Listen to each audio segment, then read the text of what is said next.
ہاں جی، جی واپس آ گیا. وہ میں تو سن رہا تھا بیچ میں بار بار آپ کی. اچھا، آپ نے ایک سپر چیٹ بھی بھیجی ہے، حضور نے بھی مار کھائی قید ہوئے دانت ٹوٹے. ہاں دیکھیں کچھ دنیا میں کوئی بات ہوئی. بڑے لوگوں کے ساتھ یہ ہوا ہے، یہ اسٹینڈرڈ نہیں مان سکتا کہ اس وجہ سے فلاں شخص جو ہے وہ گریٹسٹ ہیومن بینگ ایور ہو سکتا ہے. ہاں یہ تو نہیں، ایک بندے نے اگر مار کھائی ہے اور اگر ایک بندہ جو ہے اس کے ساتھ اس کے دانت بھی ٹوٹے، تو کیا اس کا یہ مطلب ہے کہ اب وہ دوسروں کے ساتھ بھی وہی عمل کرے گا، اس کی عورتوں کو باندی باندھی بنانے کا تو ہمیں قرآن تو اس کا اپوزٹ ہے، الٹ بتاتا ہے. نہیں تو قرآن آپ ملکہ نے وہ یمین ساری کی بات نہیں ڈسکشن کرتا. آپ نے ساری ڈسکشن سنی، تھینک یو آپ نے ری جوائن کیا. جو ہم نے اس کے بعد ساری ڈسکشن کی وہ آپ نے سنی ہوگی. سورہ مومنون کے تناظر میں جو ہم نے بات کی تھی. معذرت میں نہیں سنی وہ، لیکن تو میں قرآن پاک کی کائنڈلی جا کر وہ سنیے. ہم نے آپ کی تمام پوائنٹس کو ایڈریس کیا ہے، تو وہ میرے خیال سے کائنڈلی جا کر سنیے. اگر آپ نے وہ نہیں سنی تو یہ پھر اس وقت پھر بات کرنا صحیح بات، وہ رپیٹ ہو جائے گی. بڑا صحیح بات ہے. ہاں ہاں اچھا جی ٹھیک ہے. کوئی نہیں، وہ تو کس ابھی جو ٹاپک چل رہا تھا میں اس کے اندر ہی آگے لے کے چلے جائیں اگر کیونکہ مجھے تو آپ لوگوں کی باتیں بڑی انٹرسٹنگ لگ رہی ہیں، تو اس لیے میں دوبارہ آنا چاہ رہا تھا. اس لیے جی تو کیا بات کرنا چاہیں گے آپ دوبارہ؟ آپ ہمیں یہ بتائیے کہ آپ نے کہا کہ قرآن میں باندی بنانا اس طرح لکھا نہیں ہے، یا اس طرح کی آپ نے بات کی تھی، وہ آپ نے کیسے جان لیا؟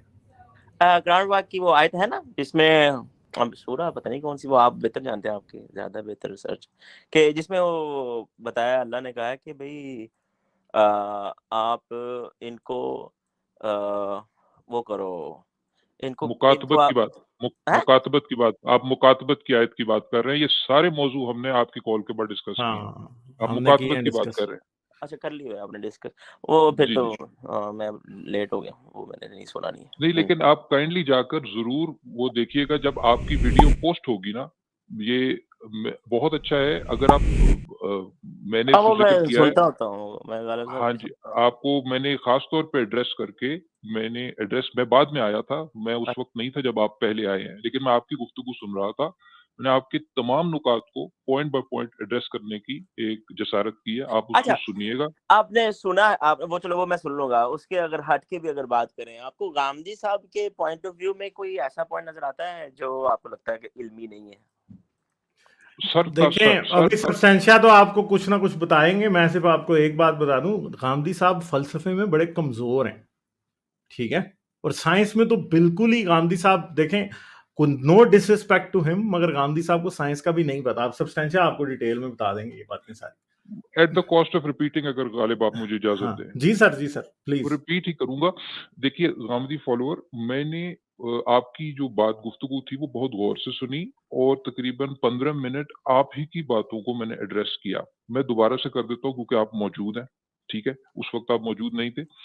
تو مگر بات یہ ہے کہ آپ یہ دیکھیے غامدی صاحب، اگر آپ یہ جو نقطہ وہ اٹھاتے ہیں، دو باتیں میں نے دو بنیادی باتیں ایڈریس کی تھی. ایک تو بات یہ تھی کہ دین کے ماخذات کے بارے میں ان کا جو نقطہ ہے، ٹھیک ہے، کہ دین کے ماخذات میں وہ کہتے ہیں کہ جی قرآن اور سنت کو ہم نے ماخذ دین سمجھنا ہے، ٹھیک ہے. اور سنت کے معاملے میں وہ ایک لفظ انتہائی تواتر سے استعمال کرتے ہیں، اور وہ لفظ ہے تواتر، ٹھیک ہے.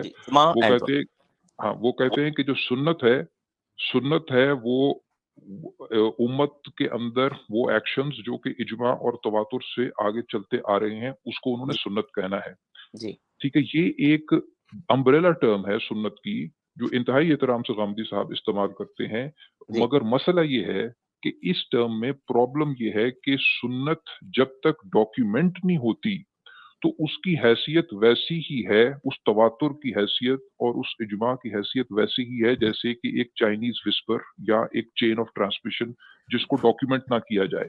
جب تک اس تواتر کو ڈاکیومنٹ نہیں کیا جائے گا، رائٹنگ میں نہیں لایا جائے گا، اس کی حیثیت صرف اور صرف چائنیز وسپر کی ہے. مومنٹ جس لمحے آپ اس سنت اور اس تواتر کے ایکٹ کو ڈاکیومنٹ کر لیں گے، ان رائٹنگ لے کر آئیں گے، تو وہ حدیث بن جاتی ہے، ٹھیک ہے. یہ مسئلہ یہ کہ وہ کھیلتے ہیں لفظوں کے ساتھ، سنت نہیں کو اجماع، امت کا اجماع اور تواتر کہہ کر. پہلا پوائنٹ تو یہ ہے. پہلے پوائنٹ پہ ایک کمنٹ کر لوں، پھر آپ جاری رکھیے گا. کر سکتا ہوں؟ جی کریے. جی میں کہہ رہا تھا کہ وہ عملی تواتر بولتے ہیں، اس کا ڈاکومنٹ کے ساتھ تعلق نہیں ہے. جی میں یہی کہہ رہا ہاں ہوں جی، کہ ہمیں جب پتا تک ہے وہ عملی تواتر ہی بولتے ہیں، مگر جب عملی تواتر کو انشور نہیں نا عملی کیا جا سکتا کہ یہ کب شروع ہوا ہے وہ فعل جسے وہ تواتر اور کے میں یہی کہہ ہم رہا کہہ رہے ہوں ہیں. کہ عملی تواتر جو ہے وہ عملی طور پر چائنیز وسپرز بن جاتا ہے. عملی ہاں جی تواتر کو اگر آپ نے صحیح معنوں میں یعنی کہ عملی جامہ پہنانا ہے تو اس کو ڈاکیومنٹ کرنے کی ضرورت ہے. اسی وجہ سے یہ زبانی کلامی اور ایکشن کے تواتر کی حیثیت نہیں ہے. جب تک کیا کہتے ہیں وہ رائٹنگ میں نہیں بات آئے گی اس کی حیثیت کچھ نہیں ہے. میں ایک اور مثال دیتا ہوں، عملی جی تواتر کی ایک مثال دیتا ہوں، آپ اس کو کریکٹ کر دیجیے گا تاکہ میرے لیے فائدہ ہو جائے گا. ایک وہی چائنیز وسپر کے ہی سامنے رکھ کے بالفرض میں ایک نماز پڑھتا ہوں، نماز پڑھ کے دکھاتا ہوں سامنے 100 لوگوں کو. اب وہ 100 لوگوں نے آگے بتانا ہے، تو اس میں بھی چینج وہی چائنیز وسپر والی ہی مثال اس میں یہ fitting بالکل ہوگی. چائنیز بالکل وسپر ہے. اس کی تو یوٹیوب کے اوپر ایک ویڈیو ہے، آپ نے بھی شاید دیکھی ہو، سبسٹینشیا نائگرا بھائی، انہوں نے 300 اسکول کے بچوں کو نا ایک لائن میں کھڑا کیا ہوا تھا بالکل سیدھا. اور یہ تو نماز میں تو 5-6 سٹیپ ہے نا. انہوں نے پہلے بچے کو نا ایسے سلوٹ مار کے دکھایا اور اس کو کہا کہ اب آپ نے منہ الٹا کر کے نا تو دوسرے بچے کو یہ دکھانا ہے. جو باقی دوسرے بچے تھے نا ان کا منہ ایک طرف تھا، صرف ایک بچے کا منہ اپنی طرف کیا ٹیچر وہ نے. 1 by 1 ہے، وہ ٹھیک 1 ہے، by 1. سن تو لینا. جی اچھا میں اس کے خیر بعد سے ہے نا یار. اچھا تو وہ اب میں بتاتا ہوں 300 بچے ایک لائن میں کھڑے ہیں جیسے اسکول کی اسمبلی ہوتی ہے، اور جو ہے نا وہ ایک جو سب سے لاسٹ میں بچہ کھڑا ہے اس کا منہ الٹا کروایا اور ٹیچر نے اس کو ایک سٹیپ بتا دیا اور وہ تھا سلوٹ مارنا ہے. اس کے بعد اس نے دوسرے بچے کے شولڈر پہ ٹیپ کیا ہے، اس کا بچے کا منہ ادھر ہوا ہے، اس نے اس کو سلوٹ مار کے دکھایا، اس نے اگلے کو سلوٹ مار کے دکھایا. چوتھے یا 5ویں بچے تک جاتے جاتے جو وہ سلوٹ تھا نا وہ ایسے منہ پہ ہاتھ رکھنے میں تبدیل ہو گیا. اور اس سے تھوڑا سا آگے گئے تو وہ دانت صاف کرنے میں تبدیل ہو گیا. اور اس سے آگے گئے تو وہ جمپ مارنے میں تبدیل ہو گیا. یہاں تک کہ وہ جو ہے جب وہ 300 والے بچے تک پہنچے نا، 300 سے بھی کم 100 بچے تھے، تب وہ چیز بالکل تبدیل ہو چکی تھی. اور تب پہلے اور 100ویں بچے کو آپس میں آمنے سامنے کروایا گیا تو وہ چیز ٹوٹل بدل چکی تھی. اب نماز میں تو آپ کے پاس اقامت ہے، آپ نے ہاتھ اٹھانے ہیں، ہاتھ باندھنے ہیں، رکوع کرنا ہے، سجدہ کرنا ہے. اس میں تو بہت ساری چیزیں ہیں.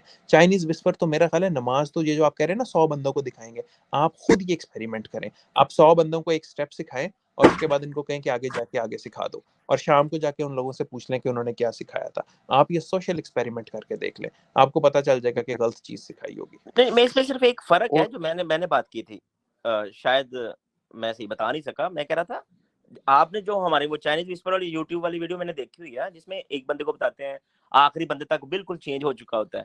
یہاں پہ میں وہ نہیں مثال دے رہا تھا، میں دے رہا تھا جیسے ایک ہی ایکشن ہم کسی کو سلوٹ مار کے 100 بندوں کو ایٹ اے ٹائم دکھاتے ہیں، 100 بندوں کو سلوٹ. تو اب وہ 100 کے 100 بندے آگے ٹرانسفر جب کریں گے نا تو وہ اتنی جلدی خراب نہیں ہوگا جتنا وہ ایک بندہ 100 نہیں، یہ سوشل ایکسپیریمنٹ کر کے دیکھ لیں، 100 ڈفرنٹ سلوٹ بنے ہوں گے. اس کو چائنیز وسپر کہا ہی اس لیے جاتا ہے. تب تو بلکہ آپ نے 100 لوگوں کی پرسیپشن کو اب ٹیسٹ کرنا ہے. ٹھیک ہے، دیکھنے والی، میموری والی، سننے والی. تو 100 آپ ایسا میسج چائنیز وسپر ٹوٹے گی وہاں پہ جہاں پہ لکھا جائے گا، یہ بات یاد ڈاکیومنٹ رکھیں. ہو، ڈاکیومنٹ ڈاکیومنٹ کے بعد وسپر کی چائنیز وسپر نہیں ٹوٹتی ہے. آپ ایک آدمی 100 کو سکھائے گا، وہ 100 جا کے 10 کو سکھائیں گے، ان 10 میں چینج ہو چکا ہوگا. تو آپ کے کہنے کا اور مطلب ہے پریکٹیکلی تو یہ آپ کے سامنے، یہ تو آپ کے سامنے ہے نا کہ ایک ایم ایچ ایس نے تو بڑا زبردست سوشل ایکسپیریمنٹ آپ کے سامنے پیش کیا، لیکن آپ کے یہ سامنے ہے کہ صرف اگر نماز کو دیکھا جائے، نماز کی کتنی ویرائٹیز ہیں. ٹھیک ہے، آلریڈی ہمارے سامنے ایویڈنس موجود ہے کہ چائنیز وسپر کا ایکشن ہو گیا ہے نماز کے معاملے میں. یہ تو ایویڈنس ہے ہمارے پاس، ساری دنیا میں اٹھا کے دیکھ لیں. اس میں یہ غام تو صاحب ہے. ایک مثال دیتے ہوتے ہیں، پتہ نہیں وہ آپ نے سنی ہوگی کہ نہیں، کہ وہ کہتے ہیں کہ جیسے ہم نماز جو پڑھی ہے، سیکھی ہے، وہ ہم نے کہیں پڑھ کے نہیں سیکھی، کسی بک سے نہیں سیکھی. ہم نے وہ اپنے پیرنٹس کو دیکھا، مسجد میں گئے، وہاں پہ بھی سارے پڑھ رہے تھے، تو اسی کو دیکھ کے ہم نے وہ نماز پڑھنا سیکھ لی، ایکشنز ہم نے سیکھ لی وہیں سے. اسی وجہ سے اس میں کاپنگ ایررز آ گئے نا کہ ہم نے دیکھ کر سیکھی ہے. کہیں اگر ڈاکیومنٹ ہو جاتی تو ایررز نہ آتے نا. دوسری بات یہ ہے کہ آپ یہ کیوں سمجھ رہے ہیں کہ دیکھیں اس پروسیس کو کہتے ہیں کرسٹلائزیشن. جب بہت سے لوگ ایک چیز کو سیکھ لیتے ہیں اور وہ اسے پریزرو کرنے کی کوشش کرتے ہیں. ایررز تب نہیں ہوتے جب آپ کرسٹلائز کرا لیتے ہیں، ایررز تب ہوتے ہیں جب ایک کرسٹلائزیشن نہیں ہوئی ہوتی. ٹھیک ہے، تو نماز غلط پڑھنے کے معاملے میں اس سے پہلے ہی ہو چکی ہوگی. دوسری بات ہے کہ نماز تو ایک اسلام میں نماز ایک ایسی چیز ہے جو کہ ایشو نہیں ہونا چاہیے، پر ایشو وہ بھی ہے.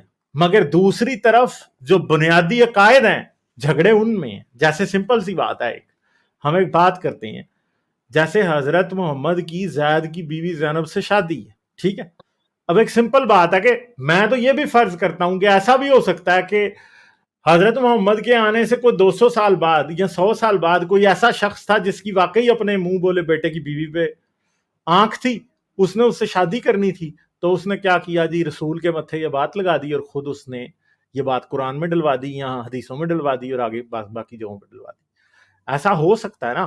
ایسا وہ شخص کر سکتا ہے جو کہ ارلی آن جب اسلام کو ڈاکومنٹ کیا جا رہا تھا وہ شخص ان ڈاکومنٹ کرنے والے لوگوں میں شامل تھا. کیونکہ مسئلہ یہ ہے کہ آپ یہ بات یاد رکھیں، اگر حضرت محمد تھے اور بہت سی چیزیں وہ کرتے تھے اور وہ چیزیں کرتے تھے اور لوگوں کو پتا تھا ان چیزوں کے بارے میں، آپ آج وہی جانتے ہیں جو ڈاکومنٹ کرنے والوں نے لکھا تھا. انہوں نے اگر جھوٹ لکھ دیا تو اس بات کی کوئی گارنٹی نہیں ہے کہ آپ اسے کریکٹ کر سکتے ہیں. کیونکہ بخاری میں فرض کریں کہ ایک اگر ایسی حدیث لکھ دی جائے جس کی سند بالکل ٹھیک ہے، چین آف ٹرانسمیشن، اور وہ حدیث قرآن سے کنفلکٹ نہیں کرتی، ٹھیک ہے، یعنی کوئی ایسی بات ہے کہ جس کے بارے میں قرآن میں بات ہی نہیں ہوئی، کنفلکٹ کہاں سے پیدا ہونا ہے؟ آپ اس بات کو مان کے چل رہے ہیں، ٹھیک ہے، اور آپ کے ذہن میں بھی نہیں کبھی آئے گا کہ یہ بات غلط ہو سکتی ہے. اس کی بھی آسان سی مثال ہے کہ کیا چیز ہے، رجم کی سزا جو ہے وہ مسلمان پریکٹس کرتے آئے ہیں تھرو آؤٹ اسلامک ہسٹری. رجم کی سزا مسلمان پریکٹس کرتے آئے ہیں، قرآن سے یہ کنٹراڈکٹ نہیں کرتی ہے، ٹھیک ہے. تو اور اس کے بارے میں حدیثیں موجود ہیں، سندیں ان کی بالکل ٹھیک ہیں، صحیح ہے. تو آپ کیا کوئی شخص یہ کے ذہن میں آئے گا ہی نہیں کہ یہ بات غلط ہو سکتی ہے. تو پرابلم یہ ہے کہ پہلے میں نے آپ کو بتایا تھا کہ قرآن کا انتہائی بریف ہونا، چیزوں کے بارے میں انتہائی ویگ ہونا، ایمبیگوس باتیں کرنا، بہت سے ایسے اشارے دینا جن کی ایکسپلینیشن حدیث کے اور سیرت کے بغیر نہیں ہو سکتی، تاریخ کے بغیر نہیں ہو سکتی. اس کی وجہ سے روم فار ایرر جو ہے نا وہ قرآن کی وجہ سے اسلام میں بہت زیادہ ہے. اور اصل میں جو اسلام کا سارا بوجھ اٹھایا ہے وہ محدثین نے یا حدیث کی کتابوں کی تدوین کرنے والوں نے، محدثین نے بھی نہیں، حدیث کی کتابوں کی تدوین کرنے والوں نے، تاریخ کی کتابیں لکھنے والوں نے، تفسیریں لکھنے والوں نے ہی سارا بوجھ اٹھایا ہوا ہے اسلام کا. قرآن پہ بوجھ نہیں ہے اسلام کا، یہ بات آپ چھوڑ دیں. نہیں، اصل میں ہم جو ہیں، ہمارا جو اسکول آف تھاٹ ہے وہ تو اس کے بالکل محتاج نہیں ہے تاریخ کا، خاص طور پر یہ بات نہیں. وہ بات یہ ہے کہ مسئلہ یہ ہے کہ ایک آدمی کو، ایک سمپل سی بات میں بتاتا ہوں، ایک شخص ہے جو 50 سال کا ہے، اسے کھانا بھی بنانا آتا ہے، اسے لکڑیاں بھی کاٹنا آتا ہے، اسے گھر بھی بنانا آتا ہے، ہر ایک چیز اسے آتی ہے، ٹھیک ہے. اور پھر آپ اس کو ایک چھوٹی سی کتاب دے دیں، اس میں لکھا ہو کہ گھر بناؤ، کھانا پکاؤ، ٹھیک ہے. اس میں آپ لکھ دیں کہ جی تم لکڑیاں کاٹ کے لاؤ، ٹھیک ہے. بھائی اس کو تو سب کچھ پہلے ہی آتا ہے نا، تو وہ جو اس کتاب میں لکھا ہے وہ کر لے گا، اس پہ عمل. اب غامدی صاحب کا بھی مسئلہ یہی ہے کہ غامدی صاحب جو آس پاس کے ملاؤں سے، اسلامی تاریخ سے، حدیث سے اور باقی اسلامی کتابوں سے جو لوگ پہلے ہی نالج لے چکے ہوتے ہیں، ان لوگوں کو یہ کہتے ہیں نہیں اس کے لیے تو قرآن کی ضرورت، اس کے لیے تو قرآن کے علاوہ کسی چیز کی ضرورت نہیں ہے. حالانکہ مسئلہ یہ ہے کہ اگر وہ شخص یہ فرض کر کے بیٹھے کہ ان سب کتابوں کو جن کو غامدی صاحب کہہ رہے ہیں غیر ضروری ہیں ان کو دنیا سے غائب کر دیا جائے، تو اس کے بعد میں کہتا ہوں غامدی صاحب کے ساتھ میں کہتا ہوں میں مسلمان ہو جاؤں گا. غامدی صاحب مجھے یہ بتا دیں، پھر میں قرآن کی آیتیں ان کے سامنے رکھوں گا کہ اس کا مطلب بتائیں، بغیر کسی حدیث، بغیر تفسیر، سب چیزوں کے بغیر کسی ملا سے پوچھے بغیر آپ اس کا جواب دے کے بتائیں. دے نہیں سکیں گے آپ. نہیں، یہ تو انہوں نے خود ہی اپنے ترجمے میں ثابت کر دیا ہے، انہوں نے بغیر کسی نہیں کیا جی ثابت. دیکھیں آپ سلاد کر رہے ہیں، آپ پہلے آ کے مانے تھے کہ نماز لوگوں کو پہلے پتا تھی. یہ ادھر سے ہی قرآن کے اوپر جو مقدمہ ہے کہ قرآن ایک انکمپلیٹ کتاب ہے وہ ثابت ہو جاتا ہے کہ نماز لوگوں کو پہلے سے پتا تھی. انکمپلیٹ کس لحاظ سے یہ بات کرنی چاہیے؟ انکمپلیٹ اس لحاظ سے کہ میں اگر قرآن کو اٹھاؤں اور جا کے ایک ایسے شخص کو دے دوں جس کو اسلام کا کچھ نہیں پتا، دنیا میں نماز کیا، حج کیا، زکوٰۃ کیا ہے وہ کسی مسلمان سے نہیں ملا، اس کو کتاب دیں اور اسے کہیں کہ چل اب تو پڑھ اور اللہ پہ ایمان لا کے دکھا اور ہمیں بتا کہ اسلام کیا ہے، وہ آپ کو کخ بھی نہیں بتا پائے گا. ہاں نہیں کرے گا. دنیا میں ایسی بہت سی کتابیں ہیں جو مینول ہوتے ہیں، جو جا کے آپ کسی شخص کو دیں جسے زیرو نالج ہوتا ہے، وہ اینڈ پہ ایکسپرٹ بن جاتا ہے وہ کتاب پڑھ کے. ٹھیک ہے، قرآن میں یہ کیپیبلٹی نہیں ہے، اس لیے میں اسے لولی لنگڑی کتاب کہتا ہوں. دوسرا اس کے سمجھ بعد گئے سے ہمیں؟ اور اللہ کے لیے ایسی کتاب لکھنا کوئی پرابلم نہیں تھا.